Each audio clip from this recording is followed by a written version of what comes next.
The ultimate celebration cake is the wedding cake, and despite the many modern interpretations, the classic version is still a three-tiered white concoction.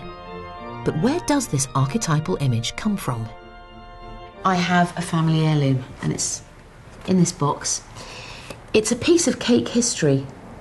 In here is a tiny fragment of what probably was one of the most formal, elaborate, exquisite wedding cakes ever made. Queen Victoria's wedding cake. Oh yes. Belongs to my auntie Chris. She keeps it in the special family museum. I'm quite excited. I've never seen this before. Belonged to my great-great-grandfather Joseph, and it was given to him by a Miss Cunningham, who was apparently the daughter of one of Queen Victoria's portrait painters. Look at this. You can still see there's bits of seed in there, a wrinkled old raisin. That is still vaguely cake-like, although it does look slightly like some rodent has left some droppings. According to Victorian expert Catherine Keyes, Queen Victoria's cake revolutionised the wedding cake, giving it a starring role for the first time. It represented both royal power and true love.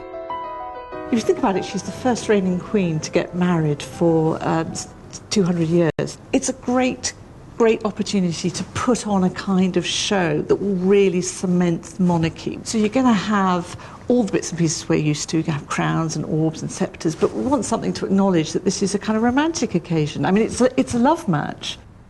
Victoria really did love Albert. She proposed to him, and they were married when she was 20. Queen Victoria's wedding cake was absolutely huge. It was absolutely enormous. It was 12 feet in circumference. So that bit was 12 yeah, foot? Yeah, absolutely. That's amazing.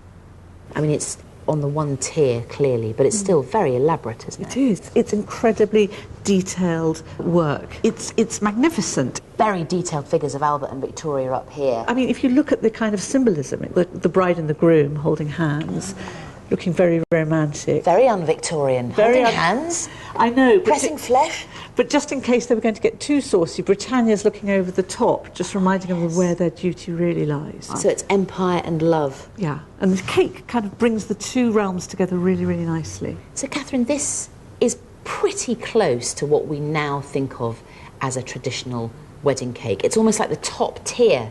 Would you say that Victoria had a big hand in what we now think of as a wedding cake? Well, she did, but not necessarily so much with this cake, but the fact she had 9 children. And with each wedding, she got a chance to perfect the wedding cake. So, I mean, here's Princess Vicky. Now, that's her eldest daughter who gets married. Oh, my, look, that's the cake. Now, that's kind of more what we think of as a wedding cake. It's absolutely extraordinary. It looks like it looks like a statue. It looks like some kind of building, doesn't it? Well, it is kind of architecture in iced sugar. This is the kind of bragging rights stuff, which is kind of saying, look, look how high we can build our empire. It's 7 feet tall, believe it or not. 7 foot? Yeah.